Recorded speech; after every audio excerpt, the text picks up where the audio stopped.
Hello, and welcome to this week's episode of Conversations on Conversations, where each week we explore a topic to help us have more meaningful conversations with ourselves and with each other.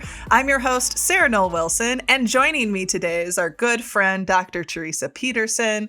For those of you who have listened to some of our previous episodes, you're familiar with her. For those of you who haven't, I'll do just a brief introduction. Dr. Teresa Peterson is my colleague, partner in crime, researcher. She's director of learning and development for our organization, and we work very closely together with our clients, and she's just generally an amazing person. So Teresa, welcome to the show. Wow, thanks. Yeah, I'm feeling great now. Nice to see you today, Sarah. It's good to see you again. It's been, it's been 24 hours, less than 24 hours since we saw each other. Such a long time. We're excited to come to you all because this is going to be our last episode of the year. And what we thought we would do is, in the spirit of year-end reflection, hibernation, thinking about the next year, that we would just do a reflection wrap up and talk about a little bit about strategies for how we can reflect more thoughtfully, but also why it's really valuable, share with you some strategies that we use with the clients that we support and even in our own team. And then we're going to spend some time just reflecting on air with all of you of some of the lessons that we've learned throughout the year. So that's what we're going to explore today. So in the spirit of reflection, it's important for lots of reasons. In our work, we've created the model of perpetual learning. And we use this for our clients. We use this with our clients. We use this internally. And so I'll turn it over to you, Teresa, to talk with the audience, because I think this is the first time we've actually shared this model, and specifically why we're in the season of the third phase, so to speak, but I'll let you speak to the model of perpetual learning. Yeah. So, something that Sarah and I encountered individually and with groups is they would talk about learning in kind of generic terms sometimes, or just we're always learning. Or the learning often falls short. We can't incorporate the learning. And so we wanted to make more concrete for people how learning and how larger scale change. And by larger scale change, I mean, it could be organizationally and even individually, but how a big change occurs and is sustained. And so there are three phases in the model of perpetual learning. So we've got the first phase of exploring, right? Taking a good temperature on what do we know, what don't we know, what's working, maybe what isn't working, what are we curious about, where do we want to grow, where do we think we need to grow, all those types of questions, which is a great phase. And I will say, and Sarah, you chime in on this too, a phase that people often want to shortcut. Yeah. They assume they know exactly what they need. They want to skip over that exploration, and skipping over it means we can apply the wrong solution the problem and solution are mismatched, or we know one piece of an issue or a need and not, a more cohesive. What else do you want to say about exploring or exploration before? No, I'm actually really glad that you brought up that point, that people jump to assumptions and conclusions. And we, especially when I say we live in a culture, I'm speaking American, Western hustle culture, that we don't always value not knowing and the time it takes to see what we know and what we don't know.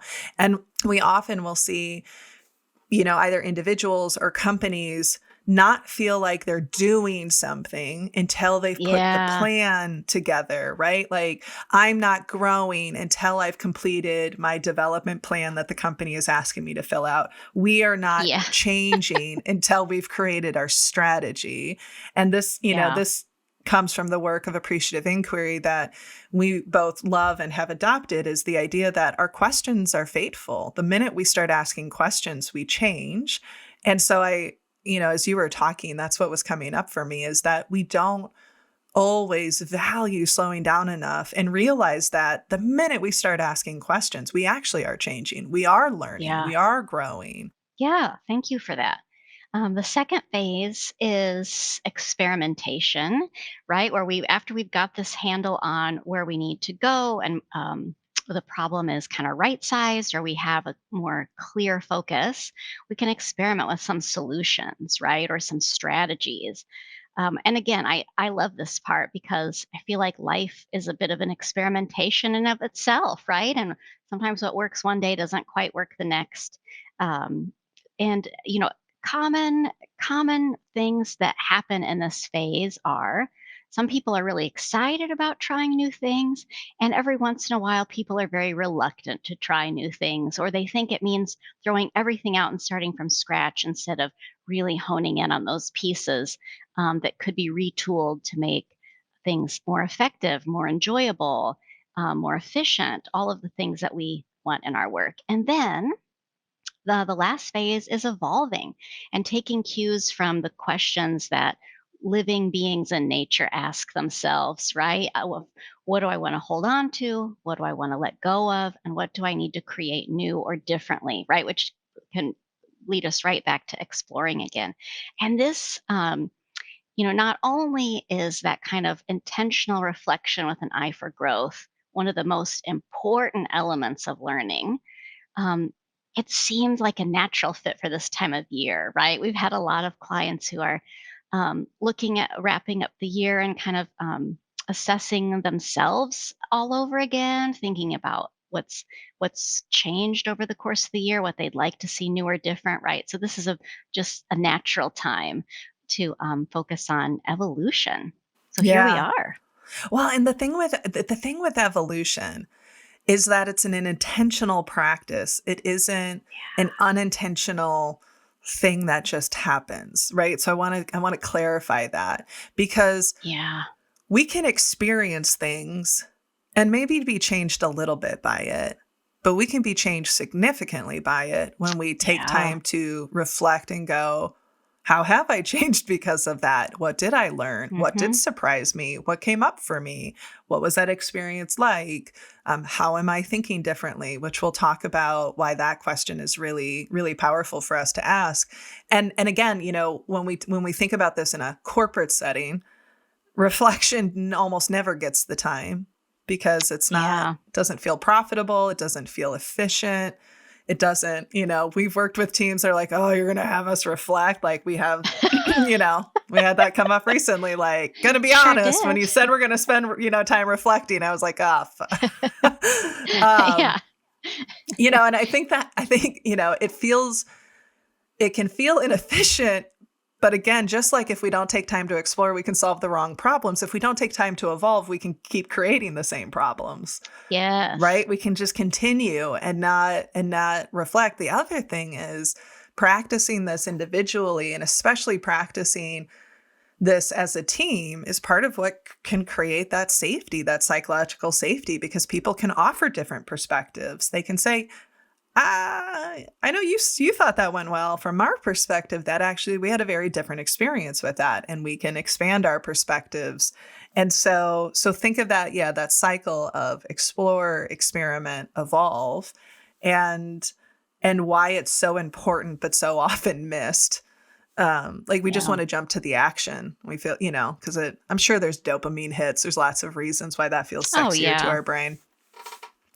So one of the things that we will talk a lot about is that meta thinking, right? The thinking about your Yeah. thinking. And this Yeah. shows up in our work that anytime we do any workshop or learning experience, we have people reflect using the tool. I used to think, now I think. And talk to us a little bit, Teresa, about why that meta thinking is such an important practice and part of being a learning person and creating a learning culture. Yeah. So when you think about all learners and how the brain learns, and particularly adult learners, metacognition, that thinking about your thinking, is one of the highest value things you can do. When we think about the most effective instructional practices, that's in the top 10 uh, forever. It's never going away. When we are learning, um, we could go so many paths here, right? But one thing that's coming to mind that resonates with people is that as we're taking in new information during the day when we're awake, our mind essentially puts sticky notes in there, and at night it says, these seem real important, these don't seem very important, right? Because we don't have unlimited capacity for sticky notes with new ideas. Part of the function of thinking about our thinking and thinking about, don't you, I'm going to say thinking about how your thinking has shifted is to not only when you're conscious kind of take stock of, wow, a shift has occurred in me, modeling for others who might look up to you, right? Who might want to partner with you, like, oh, it's okay to say our thinking has shifted, right? So in terms of psychological safety, that's a huge boost. So when we're conscious, we're becoming aware of how our thinking's changed. And then when we're unconscious, when we're sleeping and our mind is pruning, which it has to do to survive, calling attention to what we want to hold on to clues our brain in that that's important, that those stickies belong, that we don't want to lose those.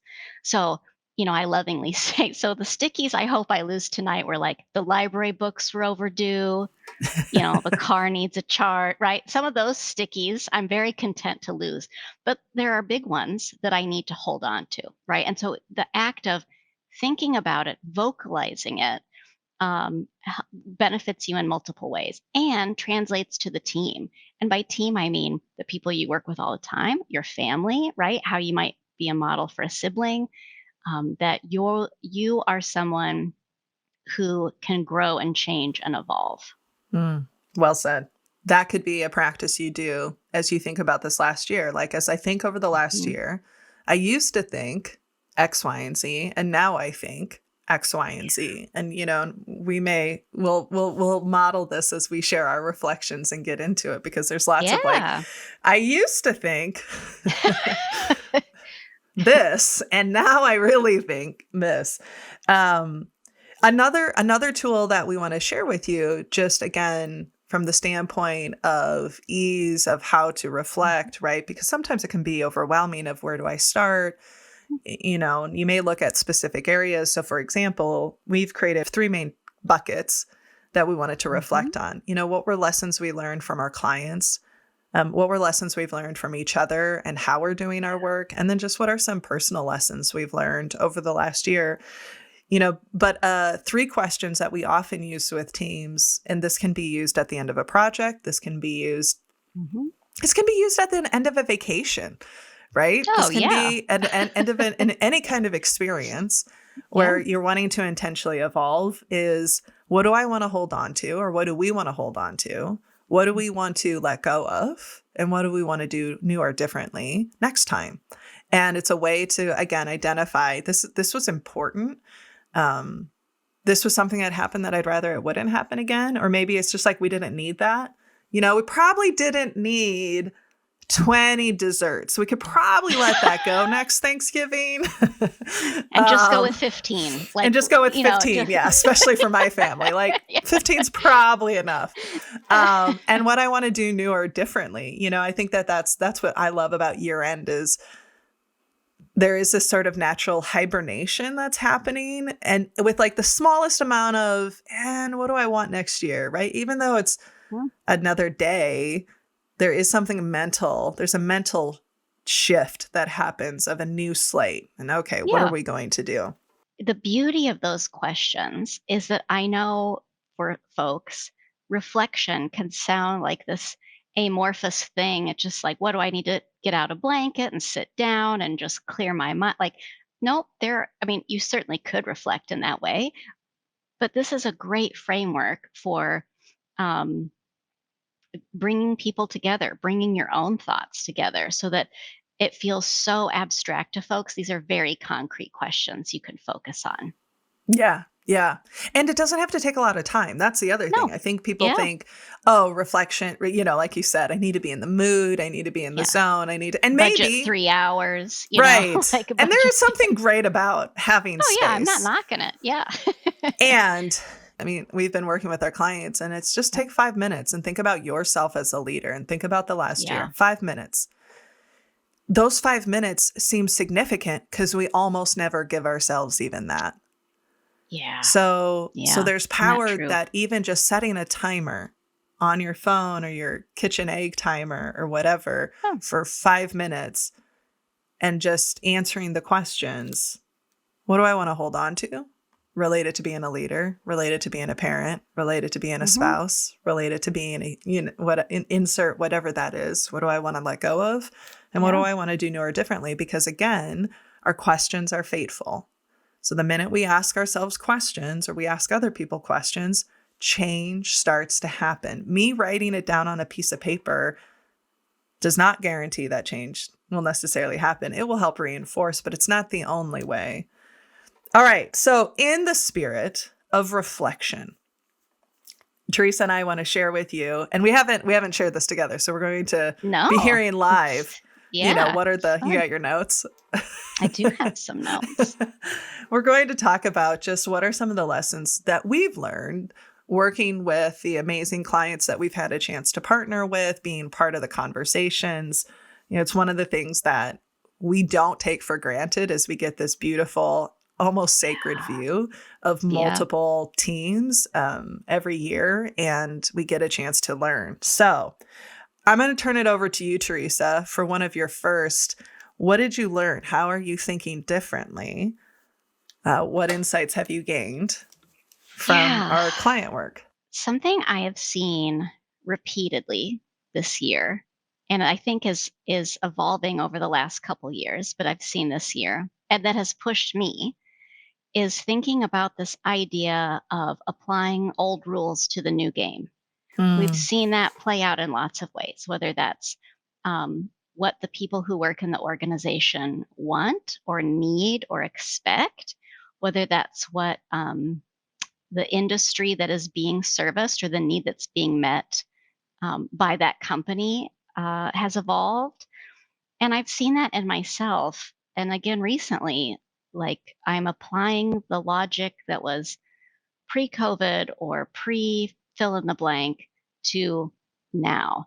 And I think the shift that's occurring in me in like what is the problem with that essentially long term is that when we're applying the old rules to the new game, we're completely missing the creation. We're completely missing the mm, possibility because we just keep going in this direction of how it was.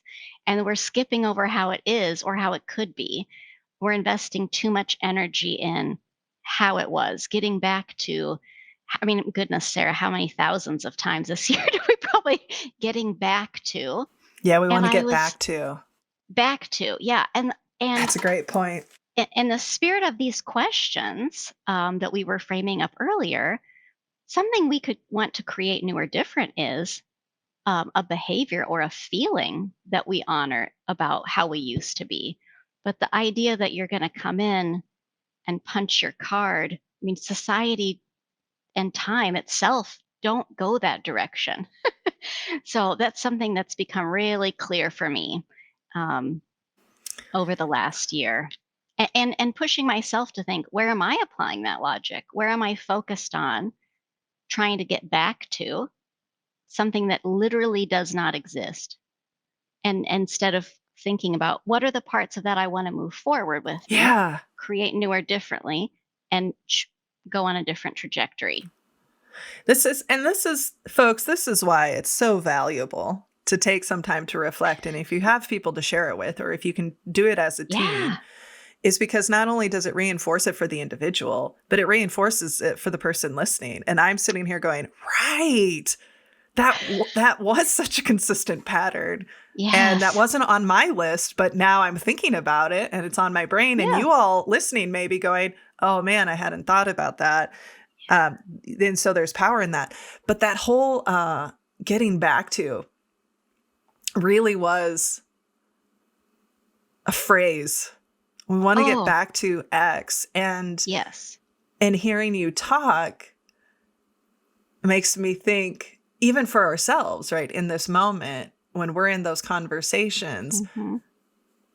asking the question, so what was it about that specifically. So Yeah. instead of thinking that is success, but what was it about that that you valued, or what did you get Yeah. from that? Because we've talked a lot about remote work and navigating hybrid work, and there's a lot of I want to get back to the energy in the Mm, office. And there's an assumption there that the only way you can have energy is in person. right. And uh we largely don't work in Right. together in person, and we have a fast and furious group chat that can get really energetic sometimes. Lots of energy. Yeah, no, I love that. Yeah, old rules to a new game. It was beautiful. All Go right, for it, Sarah. I'm all right, you ready. ready? Okay. This I think I knew this imprinted on my brain the minute it happened. Ooh. And I've also brought it up multiple times, so I've gotten reinforcement. But as people know, we're really passionate about helping leaders people better, and specifically just helping humans have stronger, better relationships and communicate more effectively. And we were working with a leadership team, introducing some of the concepts. And during the I used to think, now I think, you know where I'm going now. Mm, One of the leaders said, I used to think that people who were good at building relationships were good because of their personality. And now I think it's because they were willing. And I yeah. remember seeing that come across the screen and just having this, oof, yeah. And and and that lesson has permeated through multiple layers for me. One, it's reinforced the passion that I have for the work we do, and how do we continue to give people really tactical tools to make things I feel so abstract more concrete. Mm, mhm. But for me, uh, I'm reflecting on essentially where am I willing and where have I not been willing, Yeah. and where am I okay that I'm not willing, because that's something, as you and I have talked about, right, as people pleasing Midwest women, nurturing, taking care of others, setting boundaries can be really difficult. And so that idea of it really is about being willing.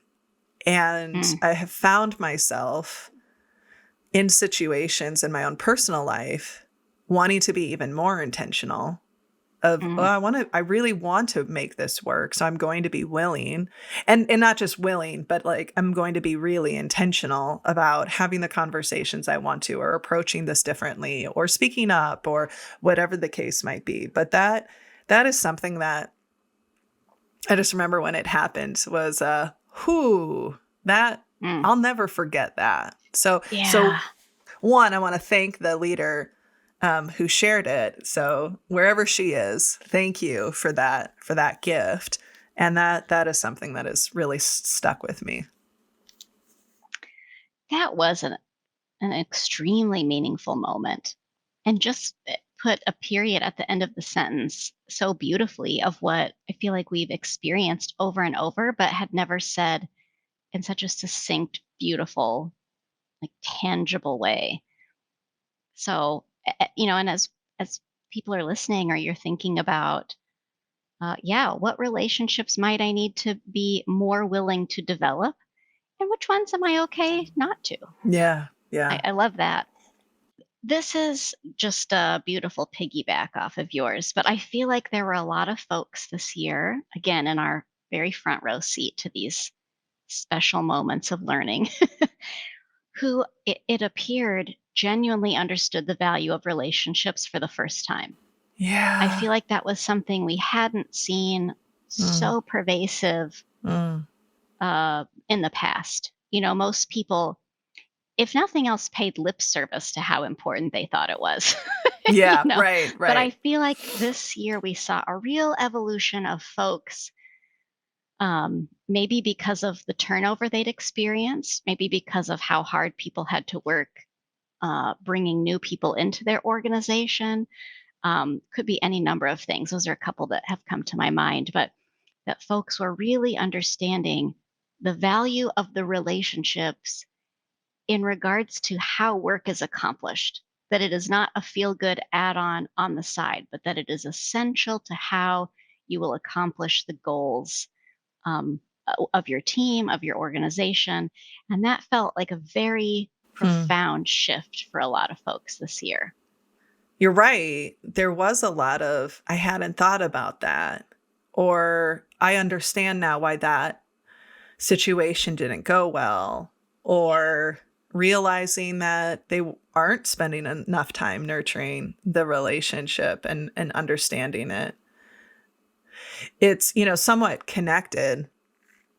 And, and some of this was more recent, but I think in a similar vein, as we have danced more into speaking more explicitly about conflict, Mm, hearing more folks and seeing more people recognize how important and necessary and natural and quite frankly inevitable conflict is in a relationship.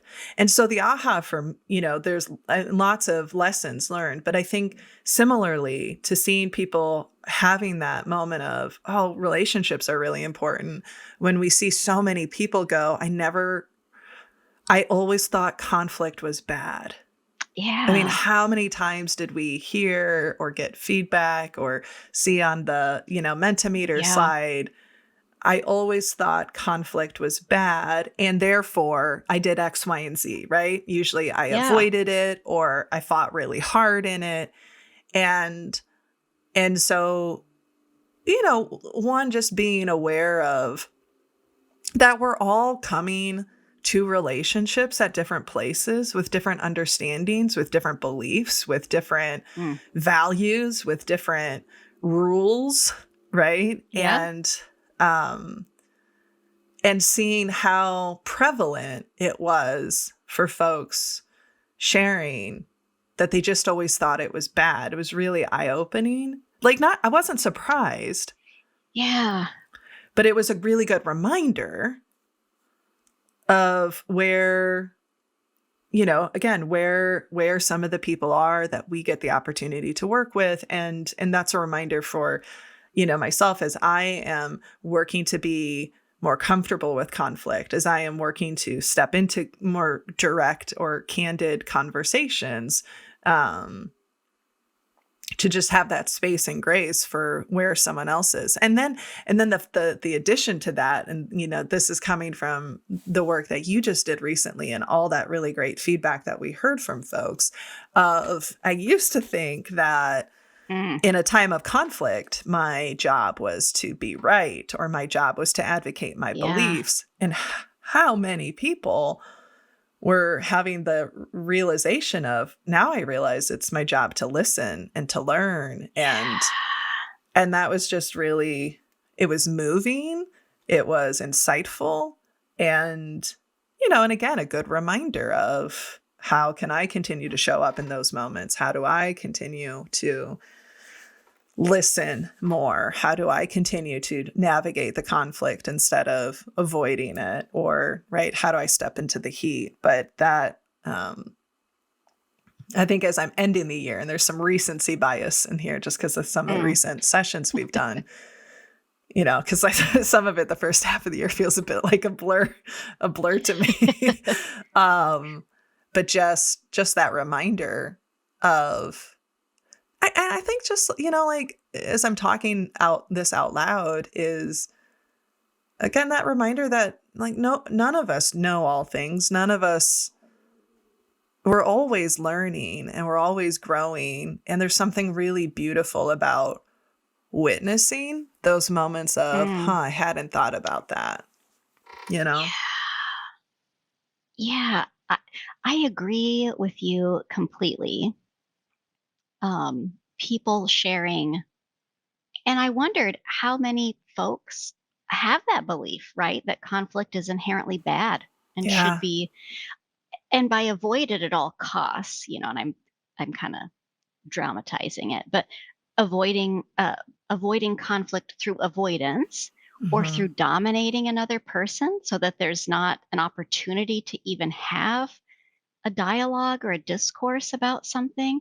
And I agree with you that and it's funny because every once in a while after a session, someone will say, I'm the one who shared that. I hope you're not judging.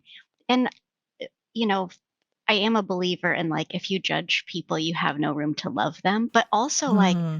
we're here for the learning experience. We are here to invoke learning in other people. So I guess I'm sharing that in the spirit of I don't think there's anything that we've heard related to shifting and thinking that has prompted anyone to judge what has Mm. been said. I think it's beautiful awareness. I love people's honesty in saying, I used to think if there was a conflict, I had to win at all costs. Yeah. Well, ufta, that's going to shift how this whole conversation's going to go, right?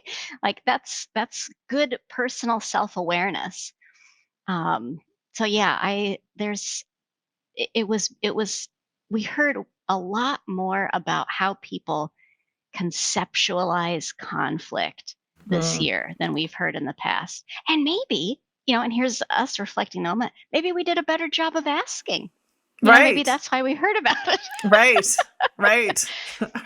Or making it safer. I mean, that's what it was like. Yeah. Maybe there's things we did to make it safer for people to share, or, Yeah. or whatever the case might be. Do you have anything else from a client perspective? I do have a bonus one, and you're going to love it. Oh, okay. Now I have to go there. Thanks for the bonus. One of the things that's been an evolution for us is as we've been clear about the work we do, we have attracted clients who want to do that kind of work. Mm, And we have opportunities weekly sometimes where we get to sit and just listen and learn from these incredible people that have reached out to us for our help. And sometimes we yeah. leave.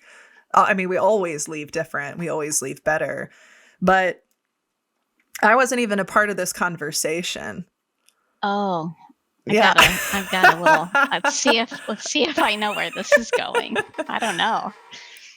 But there are times when how people will talk, and well, even just recently, I was talking with a leader who said, I want people to just have better, like, understand how to play on the playground better with each other. And there was something really like charming and Yeah, beautiful I about love that. that.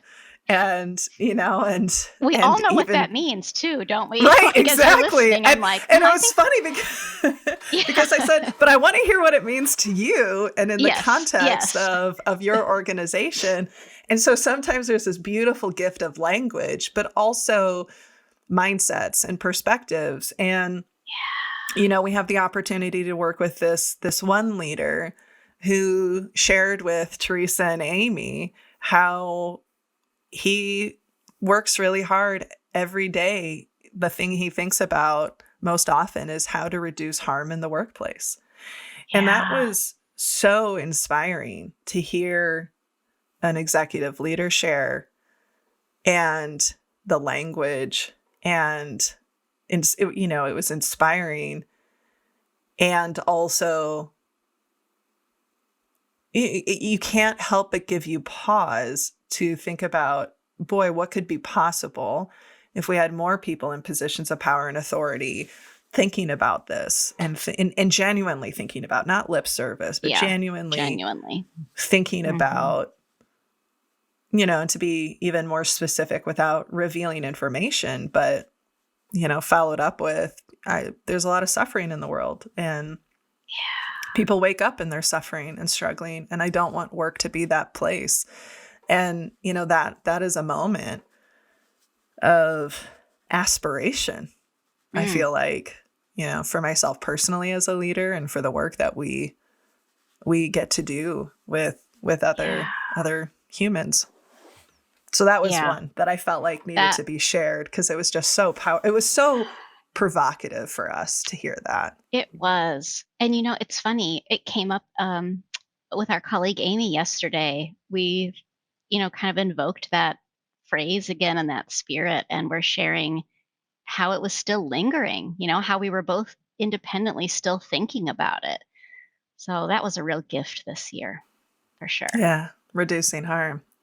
All right. So Mm. speaking of the team, let's talk about lessons Yeah. we've learned running and growing this business and growing in roles Oh, yeah. and Uh-huh. learning how to run a business and all the things. I got my list is long, but I'll keep it to two. Okay, you start. Go ahead. I'm enjoying Okay. this. Yeah. So one of the things that I've really worked on is trying to identify when my stress hits a tipping point into spiraling. When, as Ooh. a smart woman once said in a session, is it ruminating or is it reflecting? That was Teresa, by the way. I And remember that woman. noticing, yeah, you know that woman, and noticing, trying to catch it before it spirals, because this was a year. I'll share candidly that this was a year of really high highs professionally, right? Mm. Book launch, podcast, opportunities to be in Harvard and Forbes and all of that, and some of the great work that some of the amazing clients, and it also was really difficult, from the standpoint of stretching myself to better understand the business side of things, better understand business development, realizing that we had taken our eye off of that for a little bit while Mm. investing in this other stuff definitely caused some pain the first half of the year that I would rather not experience again, but may have to. And so the lesson that I'm trying to hold on to, or I am holding on to, I'm not trying, I am, is one, noticing when that turns into ruminating. And then Mm. my rule now is, who do I reach out to who can help me Mm. either clarify, validate, encourage, whatever the case is? Because that's a skill I learned navigating my panic disorder, for example. I know that if I get into a rumination around anxiety, the first thing that I need to do, or one of the things that I know helps, is talking it out loud with Nick. Or even Mm. just if I'm with somebody, if we were traveling and I experienced a panic attack or something to that nature, to be able to say, hey, Teresa, I'm feeling some anxiety right now. Speaking it out, I know, is really helpful, but I never applied that to the business stress. And that was Mm. something my therapist helped me understand, is how do we Sure. apply that to the business stress? Like, who are your people that you can go, hey, I'm struggling with this. I don't understand this, or whatever the case is. So that's been a game-changing lesson that I've learned, is to Mm. notice when it moves from reflection to ruminating, and know that my interruption is to seek out someone who can, and it's not anyone, I'm not shouting down the street, hey, but being really intentional about who I seek out, whether it's my lawyer to talk about strategy, whether it's my accountant, my financial advisor, Mhm. business mentor, whoever it might be. That's been a game changer. Yeah, something else that's coming up for me, and being that you are the owner, the leader, what we see in others is feeling they need to bear that burden, that they should have all Yes. the answers, that they want to insulate other people from the stress of it, Mm, and that mm. that usually, I'm Doesn't trying to go well. resist the word to say never, sir. I'm trying to not use this polarizing language of never, but Yeah. I am not aware of a Rarely. situation where that's been effective, and so I think that's a beautiful learning, and an invitation to folks, to the people on your team, again, whether that's your expanded team, lawyer, accountant, or more close to home, are there. That you don't need Mm, to figure it all out, bear the burden on your own. Um, yeah, I think hmm, that feels important. That feels hmm. important, Sarah. It can feel lonely, but it doesn't have to. Like, you don't have to be alone in it, Yeah, I think, is the lesson for me. yeah. What do you got? Um, Something I was thinking about that I've been pushing myself on lately too is like, when is it when is it best that you and I go together, and when is it best that we Mm, go alone, right? And I feel like mm, that's been mm. something the whole year that's been um, kind of an evolution or a work in progress, and in the spirit of the work we do, and probably needs to be discussed again as we think about turning this calendar page to a new year and new work and the new ways of working together. Of when is it better together?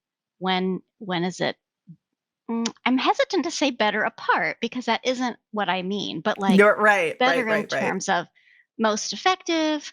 Um, it could be better in terms of I'm thinking about times we've um, gone separate ways to deliver events and come back with even more data than we Yeah, would have yeah, gathered yeah. independently. So, like, being really strategic about that. That's something that I've taken away from this year and want to think more proactively about again as we just always retooling. Um, Mm-hmm, yeah, so that's where I'm at with mm-hmm, how things have shifted and how I'm eyeing the future. mm. Yeah. Well, and that also speaks to leaning into what recharges us or energizes us, Yeah. what's the work we really like to do. And there is and just a business element of Hmm.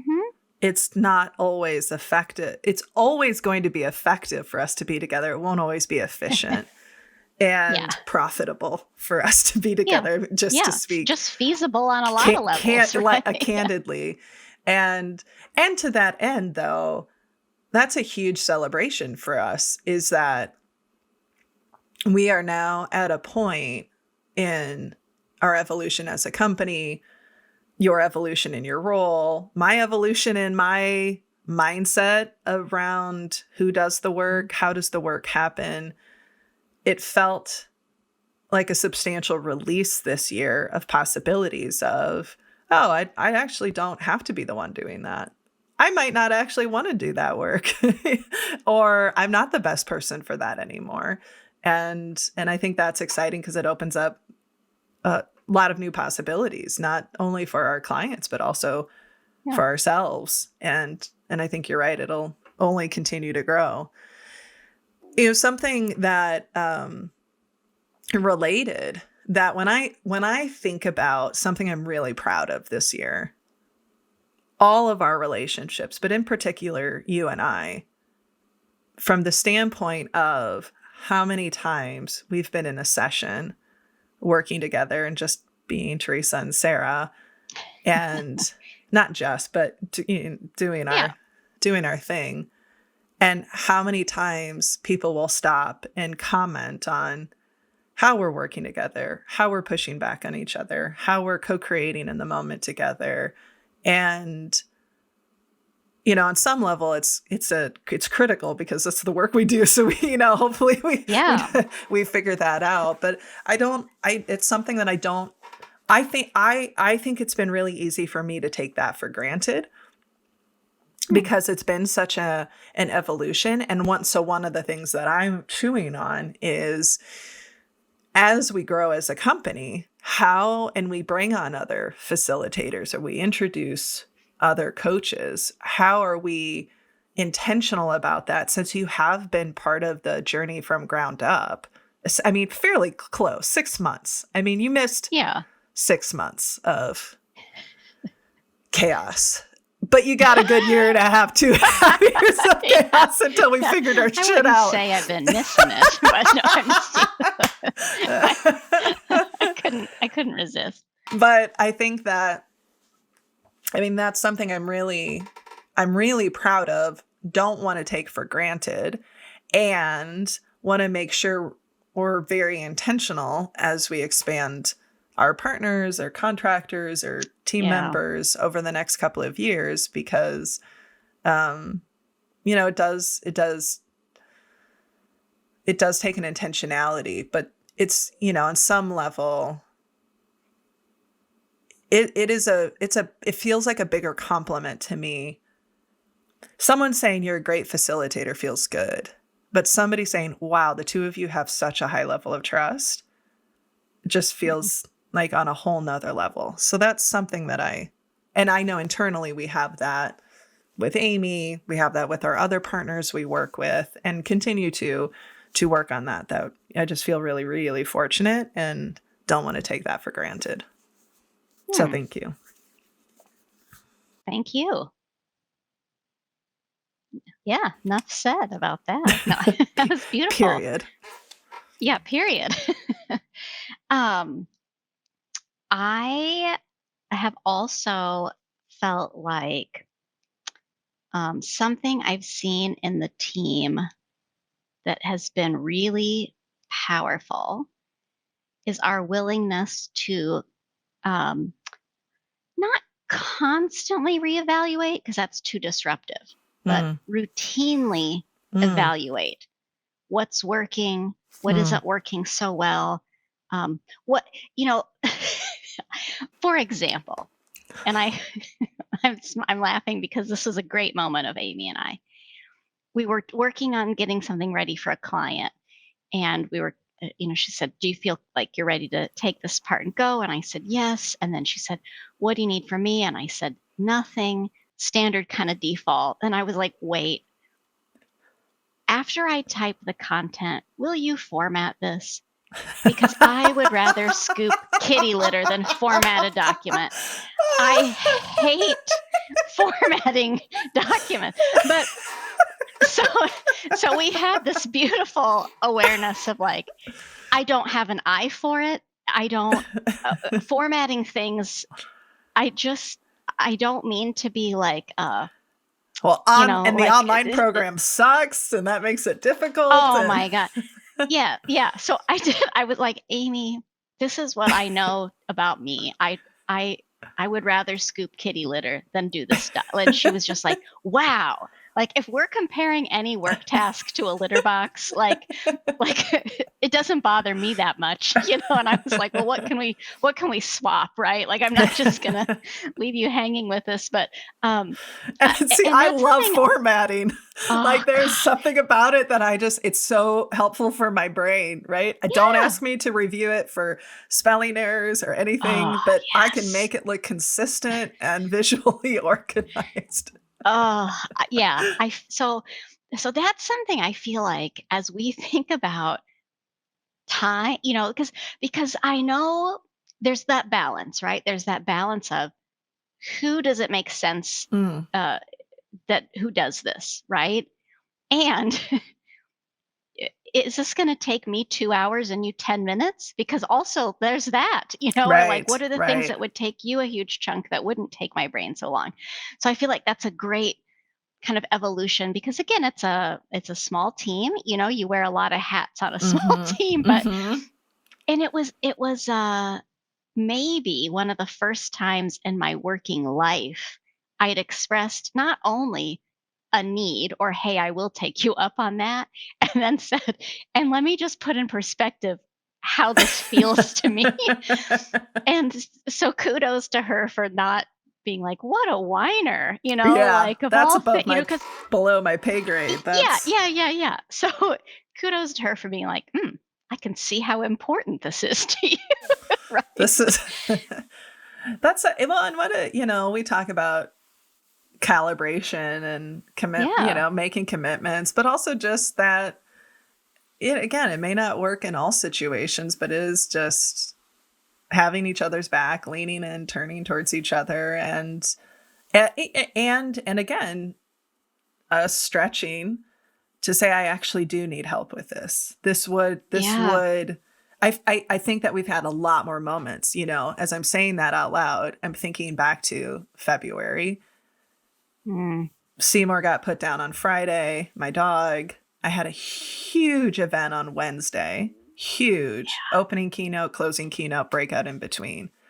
And the keynotes were fine, but the breakout I hadn't, because I thought I'd have all weekend to sort of finalized. And I remember you and I were meeting about it, and I said, I just need you to help me kind of put this together. And you're like, whatever I can do to help. And then I remember you though kept pushing in the sense of what would actually remove stress from your brain right now. And it was really Yeah. hard for me to say what I actually needed, which was, would you be willing to come and co-facilitate this with me? Because I don't know that I'll have the mental energy and the emotional Yeah. energy and the physical energy to do an all-day thing, because I was still so exhausted, emotionally exhausted and Yeah. raw. And you just said, yep. And then not only did you say, yep, you crushed it because I was delayed on the book signing, and you just took it over. And that was actually, that was such a, I mean, what a beautiful moment of a turning point on multiple levels. Because it was the first time you had facilitated that content. It was the first time you had facilitated with a room that large. Mm-hmm. And it was the first time you had facilitated without me. And I remember walking in Yeah. late, and it was such a magical moment of, I'm just going to sit back and watch Teresa do this. The audience resonated. They loved you. You owned it. You were in it. And so what I love about that story on multiple levels is that in the moment of asking, and in the moment of either asking for what you need or asking, like, what do you really need? We discovered and unlocked a whole new playing field that Yeah. maybe would have taken us longer to get to Yeah. had there not been that willingness, and not just you asking it, but at that point our relationship and our team dynamic was continuing to evolve to, no, I think I can actually answer this honestly. This isn't lip service. This isn't what can I do Yeah. for you, but I really don't want to do anything for you. And I Right. think I'm reflecting, that was such a beautiful moment. You know, I even was joking in the audience of, Teresa's doing her thing, folks. I'll be back here if you want to ask questions after. But it was such a proud parent moment, almost like proud company owner moment. And yeah, no, I appreciate you bringing that up, because I had forgotten about that moment for us in February, and reflecting on that was a really linchpin moment in Yeah. multiple ways that I don't think I realized at the time until I'm saying this out loud right now. Yeah. Yeah. Well, yeah. No, I'm agreeing as I'm kind of replaying it. There's something in there about, well, and I think what led me to keep pushing is I was like, I don't think we're at base truth yet. Yeah. I don't think she's really, I just don't think we're there. If there was just something in the way we're like, no, I can, Mm-hmm. I could feel it. I was just Mm. like, I'm going to ask about 7 more times. And Yeah, then and you did. And it was like, can you just help me with the outline? But what else would actually, can you just Mm, create the yeah, outline? What else? Can you help me with the PowerPoint? yeah. And you just kept pushing. And then it was just, I need somebody to hold the stage with me. And I need to know Yeah, that if I can't, you're there. And yeah. that was I'm so grateful for you in that moment. And Oh, thanks. I hadn't reflected about it. And then what I loved was, now folks, this is just Teresa and Sarah just reflecting, and Yeah. but I loved at the end of it, letting the audience know less than 24 Oh, hours yeah. ago, That was touching. That was very Teresa's never touching. facilitated this. She stepped in. And Yeah. then, like, that was really, really beautiful. Hmm. Okay. We need to keep moving, because Yeah. we could talk all day and we can't. All right, personal. These are juicy, so I'm going to intentionally keep them a Yeah. little less juicy, Okay. and we could explore them further. Okay. But I started I last just time. have You start. one big one Oh, to share. okay, Okay. and Okay. I might Sorry. share a similar one. So, all Uh, right, give the one big one. so my juicy kind of the big one I'm thinking about is um this ongoing realization about the importance of evolution for me as an individual, Teresa the person, not Teresa the worker or Teresa the mom or whatever, but like Teresa the person. Because a few years ago, I went through this phase of just feeling my soul just felt kind of unsettled. I was like, Mm, something isn't quite right here. And I've been experiencing that again lately. And before I pushed it down, I didn't want to Mm. think about it. I was like, there are enough things in the right place that I should just keep marching forward, right? And then, and then it reached a point where my body was like, we're going to have to get your attention in other ways. Would you like to have terrible heartburn that's and like it was a Mm. message of like, if I don't listen, Mm. things are going to get louder. And so, and then the funny slash not funny kind of metaphor of all of this was getting The hit by stampede. a sheep last week and literally feeling very unsettled. And so I feel like as a person, um, I think I want to put everything back on the table. This is not about work. Mm. Work's going very well, just so everyone listening is clear. And by everyone, I Okay, mean I'm not gonna everyone. lie. There's my amygdala's triggering a little bit. Like, oh, are we gonna be having a conversation Oh, about like? No, but I oh, thank you for clarifying. Well, I mean, no, this and is not here, about work. folks, is what it like looks like to make assumptions, and you're trying to hold steady, and you're like, do I need to be worried? Do I? No. Okay, No, continue. okay. Not. Yeah, you can No, talk all you so want now that I can release that. yes, yeah, no, it's not about work. No, but just like how I spend the rest of my time. I guess I would word Yeah. it that way. Like, and it's normal to go through phases where one part feels real good, and another part doesn't, right? So I'm not uh glossing over that. But how am I spending my time outside of work to replenish, to recharge? And Mm. and I say this with love because I know we get this. And not for the purposes of being a better worker, for the Right. purposes of being a fulfilled person, right? And so I think um and some people listening probably have lived this phase.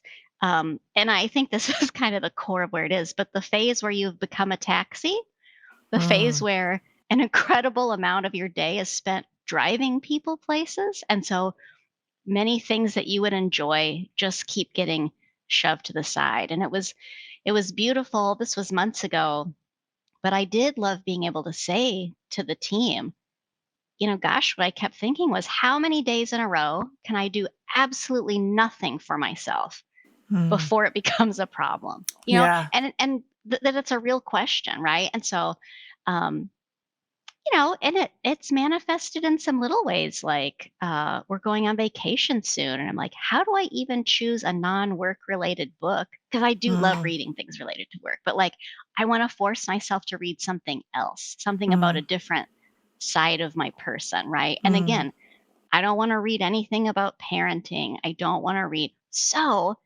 actually, we haven't talked about this because it just happened yesterday. I was thinking so much about our conversation with that leader and his like reducing harm and Mm. kind of acknowledging suffering and kind of this just like personal, like I'm always kind of like a first do no harm kind of person. And so the books I'm checking out are just things I've never read about before. So I'm taking some inspiration from him. I checked out a book on like basic Buddhism. I just want to get Mm. really curious about something I don't know enough about in the world, something kind of bigger than myself, something out there. I also love to read about minimizing, but I feel like I've read so much about it. I should write the book on Right. minimizing things now, but so I'm listening more acutely to the Mm. cues of my insides about me as a whole person and realizing like something isn't I can list the things that are going how I want them to go, and then there's just something unsettled, and I think it's my Mm. routine. I think it's what also is a lack of routine and some crucial areas like exercise. So and for me, that acknowledgement feels a lot more powerful than like a resolution, right? Which we know Mm. aren't particularly effective and can be really frustrating. And so I feel like instead of saying in the new year, I'm going to do X, I want to just continue listening and calibrating and tuning up and trying something completely different, and just going for it. I love that. There's an article I read a while back. As adults, we don't do enough stuff that we suck at. Yeah. We don't try new things. that we keep with what we know, we keep with what we're good at, we keep with what Yes. we're familiar. And I think that was really powerful. But I think I can certainly resonate, and I'm sure a lot of folks can have that just when you start to lose yourself a little bit, or Yeah. because you and I had a conversation earlier this week about putting it all on the table, and just Yeah. like Yeah. Yeah. That's where that's coming from. Mhm. who's doing what tasks, and is that Mhm. necessary? And for you, as your kids are growing older, what are the tasks that they can Yeah. take on, and what does that look like? Yes. And I think that that's really powerful too, to just say, what, again, the whole goes back to the beginning. What do we hold on to? What do we want to let go Yeah. of? What do we want to create new or differently, is Yeah. so powerful. But what I also want to just name, the thing that I heard you say is not even that. Yes, you are doing things differently. But what I hear you say that you want to practice is listening. And Mm. and Yeah. I want to highlight that, because again, in our high urgency hustle culture, something like that may not feel or be perceived as valuable. But in actuality, you Yeah. can't do different until you are aware that you need to do different. And so that is Yeah. actually the base practice. And so I think that's really, really powerful and can be applied to a lot of situations. Hmm. Lovely. Okay. I'll share one. Okay. Well, one, I'll just real quickly, I won't get into this because we're going to have more conversations. This has been the year, I feel, of really exploring roles and rules in society and how those limit people. Oh. And especially on this podcast, for people who've been along the journey, that conversation with Nick Papadopoulos talking about men and intimacy, and then other conversations we've had with folks, and conversations Nick and I have had, and I've had with other people. I'm excited to explore more of that next year, of just the ways that that Yeah. limits us.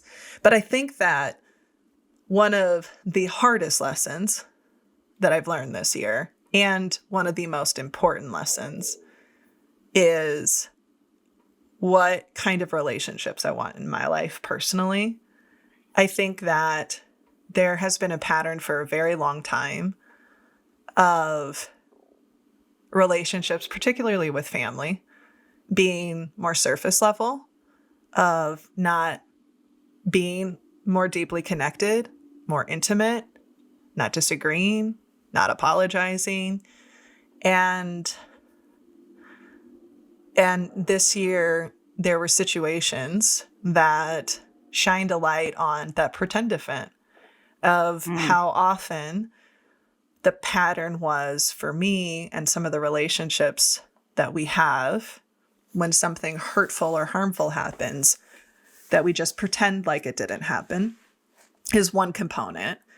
But even bigger than that, I realize that where I'm at personally is I don't want relationships that are just surface level, that we ask the same questions every time, that we get in. And I understand patterns and habits happen, especially with your family, but that also doesn't mean that you can't evolve. And I don't want to just talk about surface level topics. And when I say surface level, I mean, sports or weather, or how are you doing, but not really listening to how are you doing. Mm. Mm-hmm.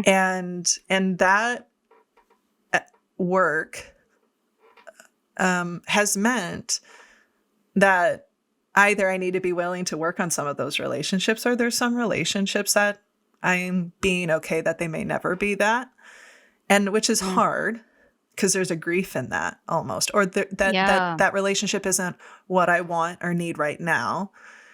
And, because I think in our work, in the evolution, Nick and I, and how we're having this, and even honestly, even through the show, being in communion, that's my acting background coming out a little bit, but being in communion with each other and being able to talk about real stuff and hard stuff, and to know that that I can receive the hard stuff, and I want to be with people who can receive the hard stuff. And when I say hard stuff, I don't necessarily just mean hurt. I also mean I'm really struggling with this, and they're not going to jump to, oh, just look at the bright side of life, or just, all of Yeah. the ways. Yeah.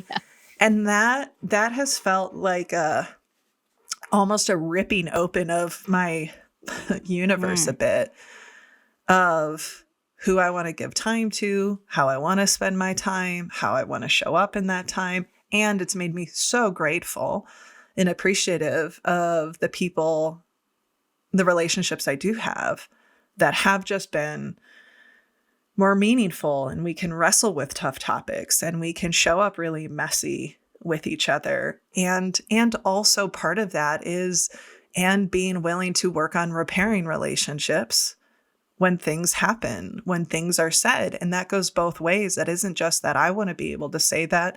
I know that I'm human. There are times Mm. when I may do or say things that are hurtful, and I really want relationships.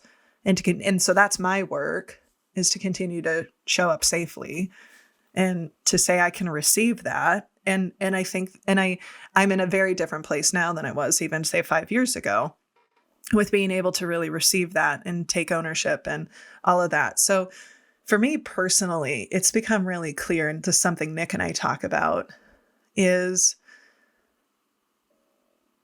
like so many folks, the pandemic revealed, what do we want to give time to? And what are we Mm-hmm. done tolerating?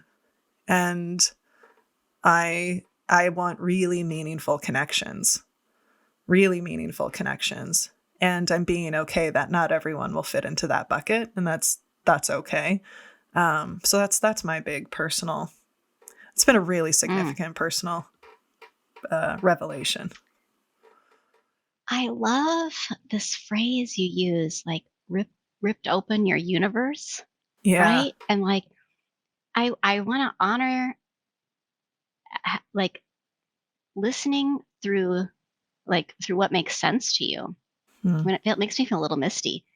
That feels enormous, doesn't it? I mean, that like the disruption of everything that was hanging in the balance you thought it was supposed to hang, right? I'm picturing like a universe. I mean, that's so profound. As other people are listening, there might be another life experience where they think it wasn't maybe the exact one as you, but that phrase resonates to hard times, I Hmm. think, and how truly unsettling they can feel. Mm, Yeah. And that mm. grief is real. You talked Yes. earlier about, I want to get back to, and then you realize who I am now, Yeah. who Nick and I are now, who Yeah. we're trying to become, what we want in our world. There are things we can't go back to, Yeah. because we're different, or the other people are different, or right. And so there can be some grief in that, of realizing that Yeah. perhaps people who once were really important are playing a different role now, and that's okay, right? Everyone, we're Mhm. all in seasons with each other's lives. Mhm. um and it pushes us, and it pushes me, again, going back to that, going, like, circling full circle to the willingness of, where Mm. am I willing to really give the time, and working on being better about, this is the kind of relationship I want with you, and being vulnerable in that, and being vulnerable in saying, we need to be able to talk about this stuff. We need to be able to set expectations ahead of time. We need to be able to repair relationships. We need to be able to say, you know, um, yeah, just say the things that are important to us, and to receive the things that are important to us. And what's incredible is, uh, while sometimes there's loss, there's also gain, right? I've noticed Mm. I've been working really hard with showing up differently for my nibblings, my nieces and nephews, and just trying to be more vulnerable with them, and less ant-splaining, as Mm, Olivia would tell mhm. me, Yeah, I and remember really that word, yeah. listen Mhm. and honoring their space. And it's been really remarkable. Even my younger ones who are 9 and 10, and just saying, I don't just want to be this. Like, let's I want to show up more human for you, or right. And Mm. anyway, so that you know what? Me saying anyway is equivalent to somebody who's struggling saying I'm fine, it's fine. So I'm just going to catch that. Ooh, celebrate the catch. So I'll sit with that. This has been an incredible year of transformation.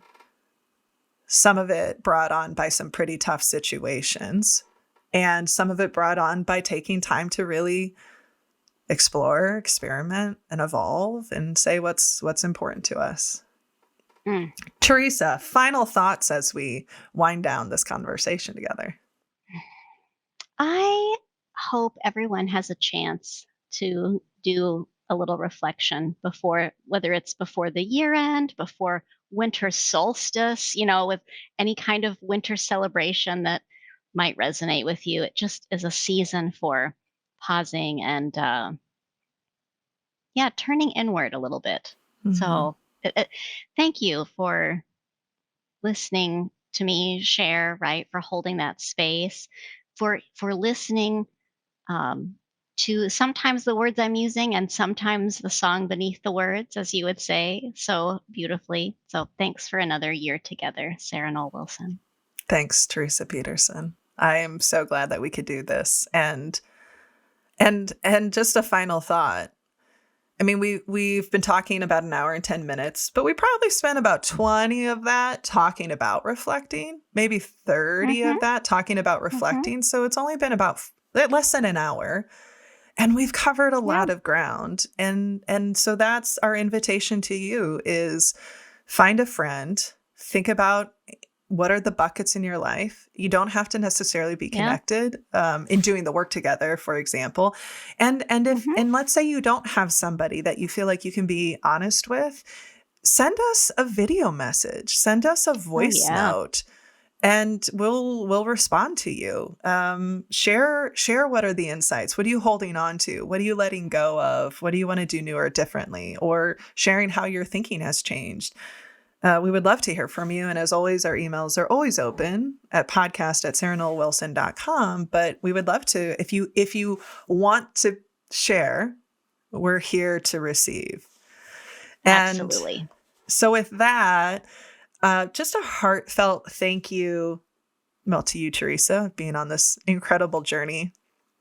And to all of you. We have thought about and talked about doing a podcast for years. It's been the number one thing that people have asked us to do. We've learned a lot. We've experimented a lot. We're Mm. continuing to evolve, and next year will be no different. So we will be back next year. We'll be trying some new things. We have some incredible guests lined up. You'll be seeing more of Teresa as we are in conversation together. And I just want to share that the greatest gift someone can give you is their time and attention. And it is not lost on any of us on this team how meaningful it is that you've been with us this whole year across the world.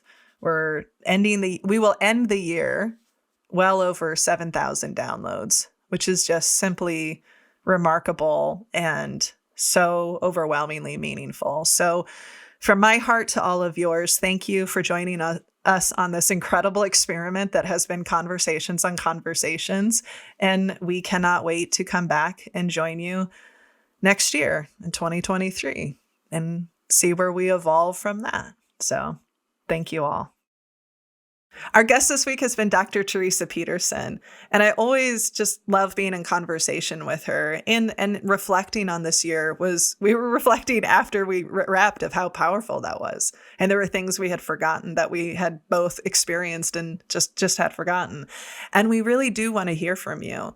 And if you want to record, you want to send us a video message, you want to send us an audio message, you want to send an email that's been transcribed, We would love to hear about your reflections. What have you learned? How are you thinking differently? What are you holding on to, letting go of, doing differently?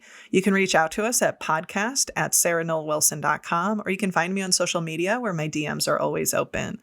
And if you'd like to find out more about our work and how we could support your team in the new year, check us out at sarahnollwilson.com.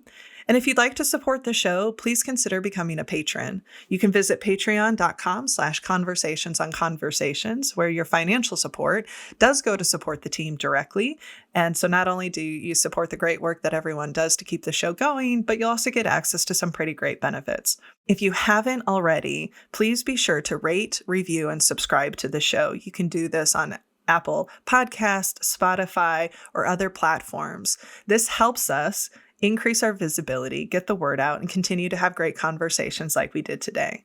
As we wrap this year, a huge thank you to the incredible team who made this podcast possible. I would not be in this seat having these conversations if it was just me.